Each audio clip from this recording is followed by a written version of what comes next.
Hi again then guys, and welcome to another look back to, again, the recent past of the Gran Turismo franchise, to Gran Turismo 6, again, to another stealth version of an existing race car. The stealths, of course, are the kind of category that I don't have a lot of love for. I spoke about that in the Mazda 787B stealth review a few weeks back. But the reasons why I dislike most of the stealths isn't because they're necessarily bad. In fact, in the case of this one, the Mazda, definitely the NSX and the GTR, which are hugely popular, and for good reason, some of them are genuinely good alternatives. I would say that the best two, in fact, are the McLaren F1 Stealth and the Mercedes SLS Stealth. Not because they're the fastest, but because they're genuinely different to the normal cars, and that by definition makes them worthwhile. And that's the primary issue that I have with the chrome lines. They're just so pointless, especially the R8, which is the worst car in the game as far as I'm concerned. But this one in particular is a car that a lot of people swear by. They really love the Stealth R10, and you would understand the appeal. The normal R10 is extremely fast and extremely powerful, so surely if I pay 400 grand more, it's clearly lighter. You can see that in the dealership. It's finished in black, which is just cool anyway, a nice homage to the black race cars in Gran Turismo 4 that came around in the used dealership every, 960 days, something like that. So it's the clear choice. Surely it's going to have at least the same performance, probably better. And time again, I've heard so many people claim that the Stealth is faster, just like with the 787B, and yet, for some strange reason, you do the math, I've never been beaten by a Stealth in the regular version of either the 787B or the R10, either in a straight line or around a track. And that's not just down to the driver, because straight line speed eliminates cornering ability. It's just about that performance. Now, of course, tuning comes into play, but even with my own testing, I've never found the Stealths to be quicker or even more powerful, which a lot of people seem to mistakenly think that they are. Now, they do have some advantages. Weight, sometimes, torque, PP level, they are sometimes better, genuinely. And this Audi has some of those going for it. The weight is lower. 875 kilos is really good. The R10, just like its main rival, the Peugeot 908, is a little bit heavier. And some of the others, like 900 kilos for the Pescarolos, various other ones as well. So dropping the weight is never going to be a bad thing. But it's got the same power. So there's no advantage there. Fully tuned, 1,252 horsepower, which, don't get me wrong, is incredible. This and the regular version are both head-to-head as being the most powerful Le Mans cars in the game. The torque is extremely high, not too surprising for a diesel, 1,150 pound-feet, or a fraction under, and due to the fact that the weight is lower with the same power, the Stealth genuinely does have a better horsepower per tonne than the regular R8 does, a colossal 1,431 horsepower per tonne in fact, which is literally Red Bull territory. So essentially, I don't have an issue with these cars. What I have more of an issue with is that so many people seem to think that the regular one just isn't worth a look, because so many people don't have the kind of credits to buy both, so they just assume, based on what they've seen from other people, what they've heard, that the Stealth is the one to go for.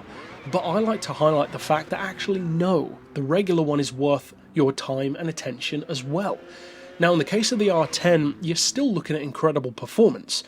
It's just kind of pointless paying 400 grand more for a car that's essentially the same at the end of the day. Yes, it's lighter. Yes, the horsepower per tonne is better, but you just don't see or feel those kind of differences in action. Again, as I said, I've tested them and I've seen no significant improvements. Even with the exact same tuning done to both cars, or with more in-depth tuning done to the Stealth, you're still looking at around 300 miles per hour either way, which, again, that's incredible. They're both the quickest Le Mans cars in the game. The acceleration is unrelenting with the low downforce. In fact, it's very difficult to keep up with for most others. The Peugeot 908 and kind of the Minolta can come sort of close. A lot of people think that the Pescarolo hybrid is even quicker. It's actually not. It's quicker around a circuit, but it's not quicker in a straight line. Again, I've beaten plenty of them to find that out.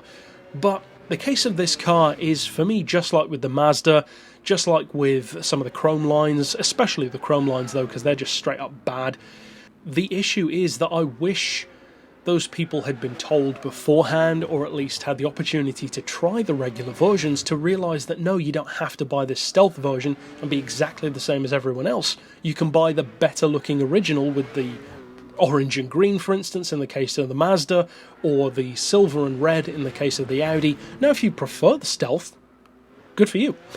As I said, I get it, on Gran Turismo 4 they look cool, but if you're talking facts, they're simply not better. People make it out like it's a comparison between Tomahawk and Red Bull, that they're both excellent, but the Tomahawk wipes the floor with the Red Bull.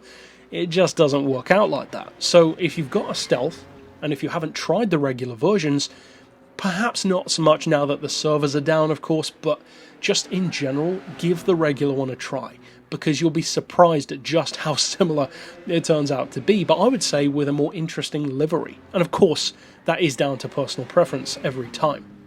However, if you do go for the stealth of the Mazda, of the Audi, and some of them, as I said, are genuinely unique, the McLaren, the Mercedes, the Super GT versions in stealth form of the GTR and the NSX were massively popular, and for good reason. From what I've seen, those actually are genuinely better.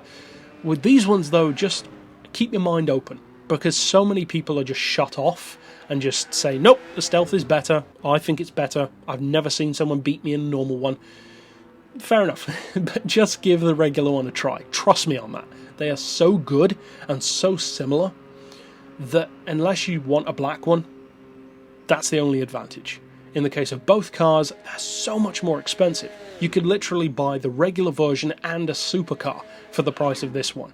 Likewise with the Mazda, which is even more expensive, 2.65 million. So these episodes are never that popular in terms of how they're received, because people like the stealths, just like the chrome lines, but people tend to be more impassioned when it comes to the stealths. There's so much community love for them.